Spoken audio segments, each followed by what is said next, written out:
Last week, we looked at all the beautiful things that social interaction can do to your mental health.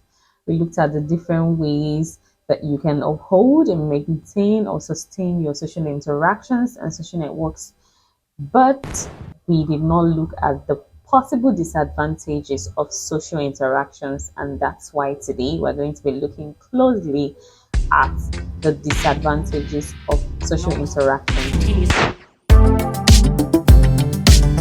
Hi guys, welcome back to my channel. My name is Paula and this is Paula's Health Tricks. You may want to consider subscribing to my channel and do not forget to hit the bell button so that you don't miss out on my new videos. Let's go guys. According to the social exchange theory, social interactions has its advantages and disadvantages. It has its pros and cons. It entails the positive as well as the negative effect. In fact, in the year 2000, Karen Lincoln opined that negative social interactions can be potentially more harmful than the positive effects of sin. And that's to tell you how much it can harm our mental health if we are not careful with our interactions and if we do not take notice of the degrees of damage that social interactions, if negatively used, can do on our mental health. Now, in a certain systematic review, 68% of the available literature actually suggested a stronger impact of negative social interactions on psychological well-being and mental health. 1% suggested that positive interactions have higher effect than negative interactions, while 21% actually remained neutral and stated that the two sorts of interactions have equal effect on mental health. This speaks volumes and tells you that negative social interactions can do more harm than good. If care is not taken, negative social interactions can lead to social isolation, because when one actually reaches out and sees that the aim for reaching out is defeated, they might recoil and go back into their shells. And social isolation is not necessarily wanting to have solitude or the times that once in a while you want to be on your own. It is actually solitude that is unhealthy and harmful to your mental health. And how do you know that you're becoming socially isolated? When you start avoiding social interactions that was once enjoyable by you, you cancel plans frequently and you feel so much relief after canceling these plans. You feel some level of anxiety, you're anxious and scared about social interactions with people, and you spend very large amounts of time alone and you want little or no contact with other people. So this social isolation is something that mental health experts actually do not encourage, because it does not allow you to seek help when help should be sought. You do not get to know when you're crossing the line and you don't know when to ask for help. So there is always a need to be and reach out to others, no matter how small a time it is. Before I proceed, I just want to make it very clear that my videos don't encourage you to change your personality. They encourage you to actually make the maximum use, make the best out of your personality, to know what actually drains you and avoid it. You're introverted, yes, there are ways that you can also encourage yourself to have social interaction. I am not encouraging anyone to be any kind of person, because every kind of personality has its advantage and disadvantage. I just encourage you to make the best of your personality type and be able to know what actually gets you drained and avoid it. I also have a video up on how to say no, why you should say no in some certain situations, because in social interactions, there might be a lot of boundaries being crossed if you're not careful, and you should know when to say no and when to limit access to yourself when there is a need for that. So that video is up in my channel. I'm going to link it up here. When, why, and how to say no without feeling guilty when no should be said. So the first example of what negative social interactions can do is minimization of one's feeling. You can be told within your social network or your social circle that no, now this is too small. You're crying too much. This is not enough for you to be crying about. This is not enough for you to be worried. This is not enough for you. No, I've been there. I've been there. It's not a big deal. You shouldn't. What's this? You're overreacting. It's nothing. I mean, why are you just making a mountain out of a molehill?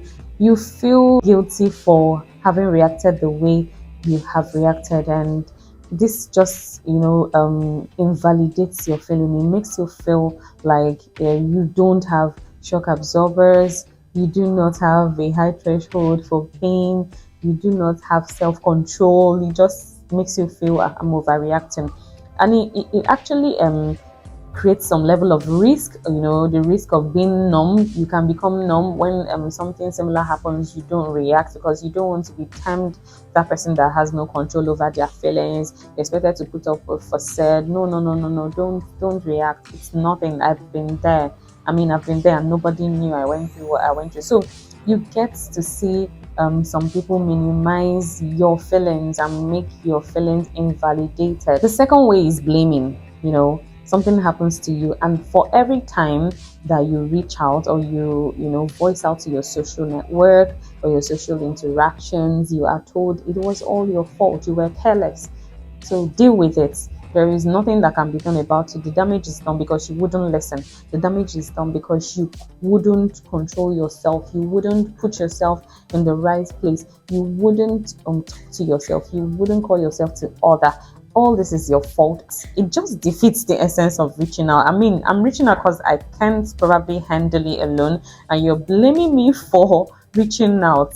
Sometimes it can be draining, it can make you angry, it can make you feel resentful, spiteful, and you feel helpless. And that helplessness can force you into social isolation. You just don't want to speak to anyone anymore because you don't want to hear the fact that it was your fault that it happened. The third one is actually invading your privacy. Some people do not actually know what boundaries are, and if you have people like that within your social network, they're not going to listen to you even when you tell them to stop.